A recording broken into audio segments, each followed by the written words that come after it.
বাবায়ের কথা শুনে আমি অস্থির বোধ করলাম। তার প্রতিটি শব্দ যেন আমার মস্তিষ্কের গভীরে আঘাত করছিল। তিনি বললেন, আরিফ, এই পরিবারের একটা বড় গোপন রহস্য আছে, যা বছরের পর বছর ধরে আমাদের তাড়া করে বেড়াচ্ছে। সেই মুহূর্তেই আমার জীবনের পরিচিত সব দৃশ্যপট বদলে যেতে শুরু করলো।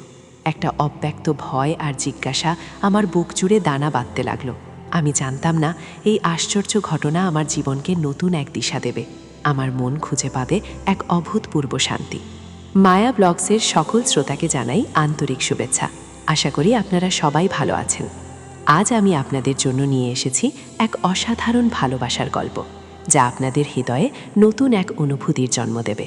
গল্পটি শুনতে শুনতে যেন আপনারা এর গভীরে হারিয়ে যান, তাই হেডফোন ব্যবহার করার অনুরোধ রইল। আর হ্যাঁ, গল্পটি ভালো লাগলে আমাদের চ্যানেলটি সাবস্ক্রাইব করতে ভুলবেন না যেন। ঢাকা শহরের ব্যস্ততা আমাকে বরাবরই মুগ্ধ করে। আমি আরিফ এই শহরেরই এক কোণে আমার ছোট সংসার আর স্বপ্নের জাল বুনেছিলাম। বেসরকারি একটি সংস্থায় কাজ করতাম, আর অবসর সময় কাটত বই পড়ে বা বন্ধুদের সাথে আড্ডা দিয়ে। আমার জীবন ছিল সরল, অনেকটা শান্ত নদীর মতো, যেখানে বড় কোনো ঢেউ ছিল না। কিন্তু জানতাম না সেই শান্ত জীবনে এক প্রবল ঝড় আসতে চলেছে, যা আমার সব চেনা হিসেব ওলটপালট করে দেবে। সেই ঝড় এলো সাদিয়ার রূপে। প্রথম দেখা হয়েছিল একটি সাহিত্য আড্ডায়, শাহবাগের পাবলিক লাইব্রেরির এক কোণে। আমি একটা কবিতার বই হাতে নিয়ে গভীর মনোযোগে মগ্ন ছিলাম। হঠাৎ এক মিষ্টি কণ্ঠস্বর আমার তন্ময়তা ভাঙল। এই বইটি কি আপনার কাছে ভালো লেগেছে? আমি অনেকদিন ধরে এটি খুঁজছি। মুখ তুলে তাকাতেই চোখ আটকে গেল। এক অসাধারণ সুন্দরী মেয়ে, মায়াবী চোখ আর মুখে এক ঝলমলে হাসি। সাদিয়া নাম তার। সে ছিল চট্টগ্রাম থেকে আসা এক তরুণী, ঢাকায় পড়াশোনা করতে এসেছে। তার চোখে ছিল চঞ্চলতা আর মনে ছিল গভীরতা, যা আমাকে মুহূর্তেই আকর্ষণ করল। আমাদের প্রথম কথোপকথন ছিল বই নিয়ে, তারপর তা গড়ালো জীবন, স্বপ্ন আর ভবিষ্যৎ নিয়ে। সাদিয়া ছিল আমার সম্পূর্ণ বিপরীত। আমি ছিলাম কিছুটা রিজার্ভড, আর সে ছিল প্রাণবন্ত, উচ্ছল। তার প্রতিটি কথাই যেন জীবন ছিল। সে ভালোবাসত ঘুরে বেড়াতে, নতুন কিছু আবিষ্কার করতে। আমি ভালোবাসতাম শান্ত দুপুর আর এক কাপ চা হাতে নির্জনতা। কিন্তু এই বিপরীত মেরুর আকর্ষণই হয়তো আমাদের কাছাকাছি এনেছিল। আমরা একে অপরের পরিপূরক হয়ে উঠলাম। প্রথম কয়েকটা মাস ছিল স্বপ্নের মতো। আমরা ঢাকার অলিগলিতে ঘুরে বেরিয়েছি, রিকশায় চড়েছি পুরান ঢাকার সরু রাস্তায়, ধানমন্ডি লেকের ধারে বসে ঘন্টার পর ঘন্টা গল্প করেছি। কখনো বা রমনা পার্কের শান্ত পরিবেশে হাত ধরে হেঁটেছি। সাদিয়ার সাথে প্রতিটি মুহূর্ত ছিল নতুন এক অভিজ্ঞতা। সে আমাকে শিখিয়েছিল জীবনের ছোট ছোট আনন্দগুলো উপভোগ করতে, আর আমি তাকে শিখিয়েছিলাম একটু থমকে দাঁড়িয়ে চারপাশের সৌন্দর্য দেখতে। আমাদের ভালোবাসা দিনে দিনে আরও গভীর হচ্ছিল। সাদিয়ার মিষ্টি হাসি, তার বুদ্ধিদীপ্ত কথা, তার সরলতা আমাকে মুগ্ধ করত প্রতিনিয়ত। আমি অনুভব করতাম সে শুধু আমার প্রেমিকা নয়, সে আমার আত্মার সঙ্গী। তার সাথে থাকলে আমি যেন নিজেকে সম্পূর্ণ মনে করতাম। আমার জীবনে যে শূন্যতা ছিল, তা সাদিয়া পরম মমতায় পূর্ণ করে দিচ্ছিল। আমরা একে অপরের ভবিষ্যৎ হয়ে উঠেছিলাম। বিয়ের স্বপ্ন দেখতে শুরু করেছিলাম আমরা দুজন। সাদিয়াও আমার মতো একই স্বপ্ন দেখত। তার চোখে আমি দেখতাম আমাদের অনাগত দিনের ছবি, যেখানে আমরা দুজন পাশাপাশি হাঁটছি, হাতে হাত রেখে, সারা জীবনের জন্যে। আমার বাবা মা সাদিয়াকে খুব পছন্দ করেছিলেন, বিশেষ করে আমার মা। সাদিয়ার সাথে তার যেন এক আত্মিক সম্পর্ক তৈরি হয়ে গিয়েছিল। সাদিয়ার হাতের রান্না, তার বিনয়, তার পারিবারিক মূল্যবোধ সবকিছুই আমার পরিবারকে মুগ্ধ করেছিল। বাবা অবশ্য একটু কম কথা বলতেন। তার চোখে সবসময় এক ধরনের গভীর চিন্তার রেখা লেগে থাকত। মাঝে মাঝে যখন সাদিয়া আমাদের বাড়িতে আসতো, আমি দেখতাম বাবা কেমন যেন আনমনা হয়ে যেতেন। তার চোখে এক পলকের জন্য বিষাদের ছায়া নেমে আসত, যা আমি তখন বিশেষ গুরুত্ব দেইনি। ভেবেছিলাম হয়তো বয়সের ভারে তিনি মাঝে মাঝে এমনটা হন। এক সন্ধ্যায় আমি সাদিয়াকে নিয়ে পুরান ঢাকার এক ছাদের রেস্টুরেন্টে গিয়েছিলাম। চারদিকে টিমটিমে আলোর রোশনাই, বাতাসে ভাজা পোড়ার মিষ্টি গন্ধ। সেদিন চাঁদ ছিল পূর্ণিমার। চাঁদের আলোয় সাদিয়ার মুখটা আরও মায়াবী লাগছিল। আমি তাকে উদ্দেশ্য করে বললাম, সাদিয়া, আমার মনে হয় আমাদের আর দেরি করা উচিত নয়। তুমি কি আমার জীবন সঙ্গিনী হবে? সাদিয়া মুহূর্তেই আমার হাতটা ধরে ফেলল। তার চোখে জল চিকচিক করছিল। সে মাথা ঝাঁকিয়ে সম্মতি জানালো। সেই মুহূর্তে মনে হলো যেন পৃথিবীর সব সুখ আমার হাতের মুঠোয়। আমরা সিদ্ধান্ত নিলাম খুব শিগগিরই দুই পরিবারকে আনুষ্ঠানিকভাবে জানাতে হবে। পরের দিন সকালেই আমি বাবাকে সব জানাতে গেলাম। বাবা তার পড়ার ঘরে বসে কিছু ফাইল দেখছিলেন। আমি ঘরে ঢুকতেই তিনি ফাইল রেখে আমার দিকে তাকালেন। তার চোখে এক অদ্ভুত মিশ্র অনুভূতি, যা আমি আগে কখনো দেখিনি। বাবা, আমি সাদিয়াকে বিয়ে করতে চাই, সে রাজি হয়েছে, আমি উচ্ছ্বসিত কণ্ঠে বললাম। আমার এই কথায় বাবার মুখে হাসি ফোটার বদলে এক গভীর চিন্তার ছাপ পড়ল। তিনি আমাকে তার সামনে বসতে বললেন। তার কণ্ঠস্বর ছিল শান্ত, কিন্তু সেই শান্তিতে এক ধরনের ভয়ানক পূর্বাভাস ছিল। আরিফ, বাবা শুরু করলেন, আমি জানি তুমি সাদিয়াকে কতটা ভালোবাসো। সে খুব ভালো মেয়ে, আমিও তাকে পছন্দ করি। আমি আশ্বস্ত হলাম, কিন্তু পরের বাক্যেই আমার পৃথিবীটা যেন দুলে উঠল। বাবা এক দীর্ঘশ্বাস ফেলে বললেন, কিন্তু এই বিয়েটা সম্ভব নয় বাবা, অন্তত এই মুহূর্তে নয়। আমি স্তম্ভিত হয়ে গেলাম। কেন বাবা, কি বলছো তুমি? আমার গলা দিয়ে স্বর বের হচ্ছিল না। বাবা তখন আমার দিকে তাকিয়ে সেই কথাগুলো বললেন যা আমার জীবনের মোড় ঘুরিয়ে দিয়েছিলেন। আরিফ, এই পরিবারের একটা বড় গোপন রহস্য আছে, যা বছরের পর বছর ধরে আমাদের তাড়া করে বেড়াচ্ছে। আমার অস্থিরতা বাড়তে লাগল। বাবার কথাগুলো এক অদৃশ্য প্রাচীরের মতো আমার আর সাদিয়ার মাঝে দাঁড়িয়ে গেল। আমি বাবাকে অনুরোধ করলাম সব খুলে বলতে। তিনি দীর্ঘশ্বাস নিয়ে বলতে শুরু করলেন, আর তার প্রতিটি শব্দ যেন আমার কানে সীসার মতো ভারী লাগছিল।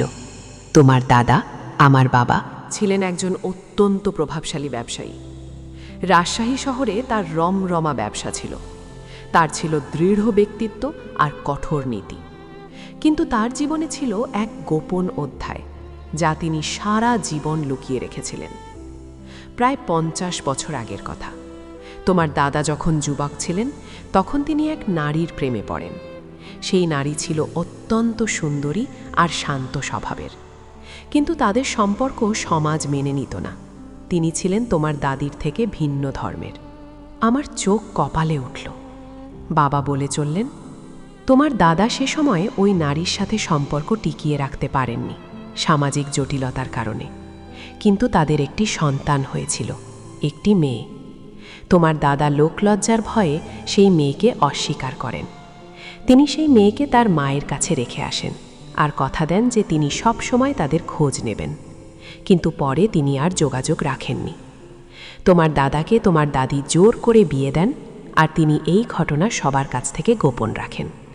সেই মেয়েটির পরিবার ছিল অত্যন্ত দরিদ্র। তোমার দাদির পরিবার তাদের সাথে অন্যায় করেছিল। তাদের জমিজমা সংক্রান্ত একটি বিবাদে তাদের সর্বস্ব কেড়ে নেওয়া হয়েছিল। আমি শ্বাসরুদ্ধ হয়ে বাবার কথা শুনছিলাম। আমার দাদা এমন কাজ করতে পারেন তা আমার কল্পনারও অতীত ছিল। সেই মেয়েটি তোমার দাদাকে ছাড়া তার মায়ের কাছে বড় হয়। তার মা অনেক কষ্ট করে তাকে মানুষ করেন। সেই মেয়েটির নাম ছিল ফাতেমা। ফাতেমা বড় হয়ে বিয়ে করেন। তার একটি মেয়ে হয়, আর সেই মেয়ের নাম হলো সাইমা। সাইমা বড় হয়ে ঢাকা চলে আসে, সেখানেই তার বিয়ে হয়। আর সাইমার মেয়েই হলো সাদিয়া। আমার মাথায় যেন আকাশ ভেঙে পড়ল। সাদিয়া? সাদিয়া কি তাহলে আমার দাদুর নাতির দিকের খালাতো বোনে? এটা কি করে সম্ভব? আমি যেন বিশ্বাস করতে পারছিলাম না। সাদিয়া, আমার ভালোবাসার মানুষ, আমার জীবনের সবথেকে প্রিয়জন, সেই কিনা আমার দাদুর সেই গোপন সম্পর্কের নাতনি। এই সম্পর্ক কি করে টিকে থাকবে? আমাদের বিয়ের স্বপ্ন কি তাহলে ভেঙে যাবে? বাবা আমার দিকে তাকিয়ে বললেন, তোমার দাদি যখন মারা যাচ্ছিলেন, তখন তিনি আমাকে এই গোপন কথাগুলো বলেছিলেন। তিনি আমাকে বলেছিলেন কিভাবে তোমার দাদা সেই পরিবারটির সাথে অন্যায় করেছিলেন, কিভাবে তাদের জমিজমা সংক্রান্ত একটি বিবাদে তাদের সর্বস্ব কেড়ে নেওয়া হয়েছিল, আর কিভাবে সেই মেয়েটি তার জীবন থেকে হারিয়ে গিয়েছিল। তোমার দাদি আমাকে প্রতিজ্ঞা করিয়েছিলেন যেন আমি এই গোপন কথাটি কাউকে না বলি, কিন্তু আমি সারা জীবন এই পাপের বোঝা বয়ে বেরিয়েছি। আমি জানি সাদিয়া বা তার পরিবার হয়তো এই পুরো বিষয়টি জানে না। তারা শুধু জানে তাদের পূর্বপুরুষদের সাথে আমাদের পরিবারের এক জটিল ইতিহাস আছে, এক গভীর অন্যায় করা হয়েছিল, কিন্তু এই নির্দিষ্ট সম্পর্কটি হয়তো তারা জানে না। আমি চাই না সেই অতীত আবার তোমাদের জীবনে ফিরে আসুক। আমি চাই না এই পাপের বোঝা তোমাদের জীবনেও নেমে আসুক। বাবার কথা শুনে আমার মাথা ঘুরতে লাগলো। আমি অস্থির বোধ করলাম। সাদিয়া আর আমরা কি রক্তের সম্পর্কে বাঁধা? এই সম্পর্ক কি করে বিয়েতে পরিণত হতে পারে? আমার মনে হলো আমার ভালোবাসার ভিতটা যেন নড়ে উঠেছে। আমি জানি না এই অবস্থায় আমি কি করব। আমার জীবনে যেন এক গভীর অন্ধকার নেমে এলো। আমি সেই রাতে ঘুমাতে পারিনি। বাবার কথাগুলো আমার কানে বাজছিল। সাদিয়ার মুখটা আমার চোখের সামনে ভাসছিল। আমি তাকে এতটা ভালোবাসি, আর এখন এই সত্যটা আমার বুকের ওপর এক বিশাল পাথরের মতো চেপে বসেছে। আমি কি সাদিয়াকে এই সব কথা জানাতে পারবো? সে কি ভাববে? তার পরিবার যদি এই সত্য জানতে পারে তাহলে কি হবে? পরের দিন দুপুরে আমি সাদিয়ার সাথে দেখা করলাম। সে আমার চোখে মুখে চিন্তার ছাপ দেখে উদ্বিগ্ন হয়ে উঠল। আরিফ, কি হয়েছে? তোমাকে এত চিন্তিত দেখাচ্ছে কেন? সব ঠিক আছে তো? আমি তার হাত ধরলাম। সাদিয়া, আমার তোমাকে কিছু বলার আছে, খুব গুরুত্বপূর্ণ কিছু। আমরা একটি নির্জন ক্যাফেতে বসেছিলাম। আমি প্রতিটি শব্দ সাবধানে উচ্চারণ করছিলাম, যাতে সাদিয়া আঘাত না পায়। আমি বাবার বলা সব কথা সাদিয়াকে জানালাম। আমাদের পরিবারের সেই গোপন অতীত, আমার দাদুর সেই গোপন সম্পর্ক, ফাতেমা, সায়েমা এবং অবশেষে সাদিয়া। সাদিয়া প্রথমে স্তব্ধ হয়ে গেল, আর মুখটা ফ্যাকাশে হয়ে গেল। সে যেন বিশ্বাস করতে পারছিল না। এটা কি করে সম্ভব আরিফ? সে ফিসফিস করে বলল। আমার দাদিও সবসময় বলতেন আমাদের পরিবারের ওপর নাকি একসময় বড় অন্যায় হয়েছিল। আমাদের পূর্বপুরুষরা রাজশাহী থেকে সব হারিয়ে ঢাকায় চলে আসতে বাধ্য হয়েছিল, কিন্তু এটা তা গভীরে আমি জানতাম না। সাদিয়া চোখ বন্ধ করে কিছুক্ষণ চুপ করে রইল। তারপর তার চোখ দিয়ে জল গড়িয়ে পড়ল। তাহলে কি আমাদের আর বিয়ে হবে না আরিফ? আমাদের ভালোবাসা কি এই গোপন রহস্যের কাছে হেরে যাবে? তার কণ্ঠস্বরে ছিল গভীর বেদনা। আমার বুকটা ভেঙে যাচ্ছিল। আমি তাকে জড়িয়ে ধরলাম। আমি জানি না সাদিয়া, আমি জানি না, কিন্তু আমি তোমাকে হারাতে চাই না। পরের কয়েকটা দিন আমাদের দুজনের কাছেই ছিল এক দুঃস্বপ্ন। আমরা দুজনই যেন এক অজানা পথের পথিক হয়েছিলাম। আমি আমার বাবার সাথে আবার কথা বললাম, তাকে বোঝানোর চেষ্টা করলাম যে বর্তমানের ভালোবাসাকে অতীতের ভুলের জন্য বলি দেওয়া ঠিক নয়। বাবাও চিন্তিত ছিলেন, কিন্তু তার মনে ছিল সেই পাপের বোঝার ভয়। সাদিয়াও তার মায়ের সাথে কথা বলল। সাদিয়ার মা পুরো ঘটনা শুনে প্রথমে ভীষণ রেগে গিয়েছিলেন। তাদের পরিবারের উপর যে অন্যায় হয়েছিল তার স্মৃতি যেন আবার তাজা হয়ে উঠল। কিন্তু সাদিয়ার ভালোবাসা আর আমার দৃঢ়তা দেখে তিনি ধীরে ধীরে শান্ত হলেন। আমরা দুজন মিলে সিদ্ধান্ত নিলাম, আমরা এই সত্যটা নিয়ে পালিয়ে যাব না, বরং এর মোকাবিলা করব। আমরা জানতাম এটা সহজ হবে না, কিন্তু আমাদের ভালোবাসা এই চ্যালেঞ্জের জন্য প্রস্তুত ছিল। আমরা প্রথমে সাদিয়ার পরিবারকে পুরো সত্যটা বোঝানোর চেষ্টা করলাম।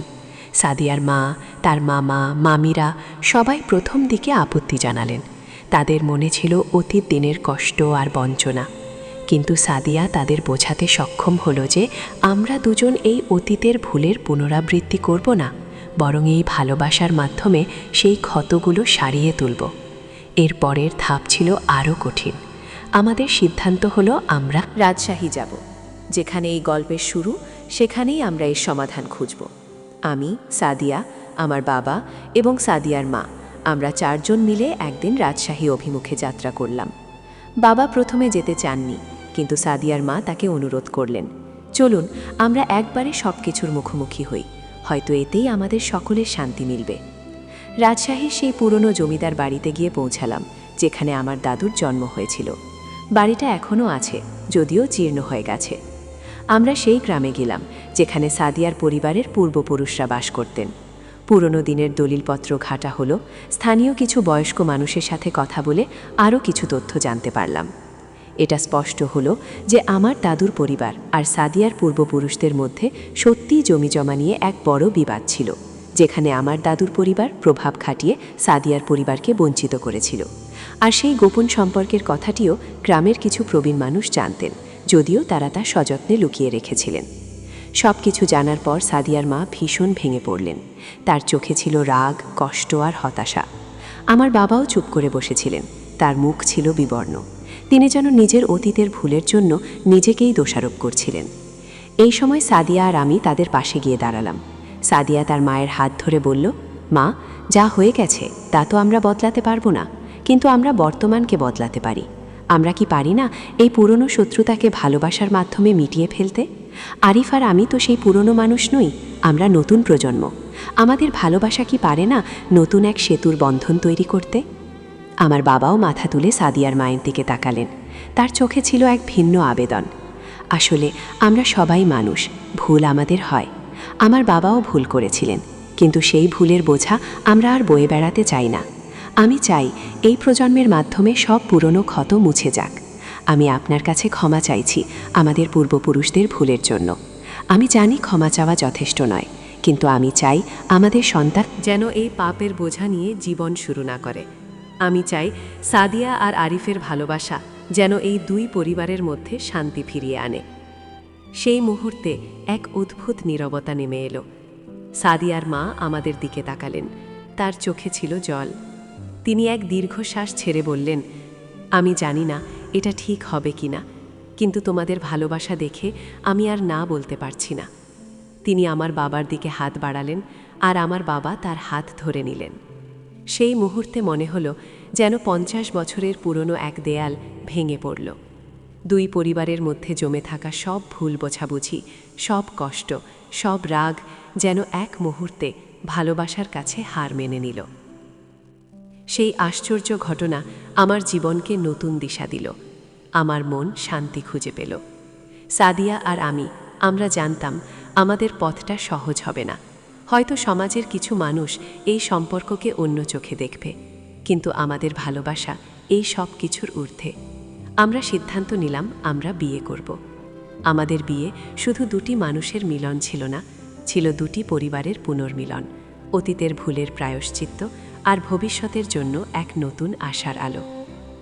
আমাদের বিয়ে হয়েছিল খুব সাদামাটাভাবে, কিন্তু তাতে ছিল গভীর আবেগ আর ভালোবাসা। সেই দিন আমার বাবা আর সাদিয়ার মা দুজনেই হাসি মুখে দাঁড়িয়েছিলেন। তাদের চোখে ছিল এক নতুন দিনের স্বপ্ন। আমি সাদিয়ার হাত ধরে অনুভব করলাম, এই ভালোবাসা শুধু আমার আর তার নয়। এই ভালোবাসা আমাদের পূর্বপুরুষদের জন্য এক প্রায়শ্চিত্ত, এক নতুন শুরু। আজ আমরা সুখী দম্পতি। আমাদের ছোট্ট একটা মেয়ে আছে, নাম তার মায়া। আমরা তাকে আমাদের পরিবারের এই দীর্ঘ ও জটিল ইতিহাসটা বলেছি, কিন্তু ভালোবাসার জয়গান গেয়েছি। তাকে শিখিয়েছি ভালোবাসা সব বাধা অতিক্রম করতে পারে, সব ক্ষত সারিয়ে তুলতে পারে। আমাদের গল্পটা হয়তো অনেকের কাছে অবিশ্বাস্য মনে হতে পারে, কিন্তু এটাই সত্য। এই আশ্চর্য ঘটনা আমার জীবনকে নতুন দিশা দিল। আমার মন খুঁজে পেল এক অভূতপূর্ব শান্তি। আর সেই শান্তি শুধু আমার নয়, আমাদের দুই পরিবারের বহু বছরের পুরনো এক ক্ষতকেও সারিয়ে তুলেছে। মায়া ভ্লগসের সকল শ্রোতা, কেমন লাগলো আজকের গল্পটি? আপনাদের মন্তব্য জানাতে ভুলবেন না। আপনাদের প্রতিটি মন্তব্য আমাদের জন্য অনুপ্রেরণা। যদি গল্পটি ভালো লেগে থাকে তবে একটি লাইক দিন, কমেন্ট করে জানান আপনার অনুভূতি এবং অবশ্যই আমাদের চ্যানেলটি সাবস্ক্রাইব করে পাশে থাকুন। আপনাদের ভালোবাসা আমাদের এগিয়ে চলার শক্তি। দেখা হবে পরের পর্বে নতুন কোনো গল্প নিয়ে। ততদিন ভালো থাকুন, সুস্থ থাকুন।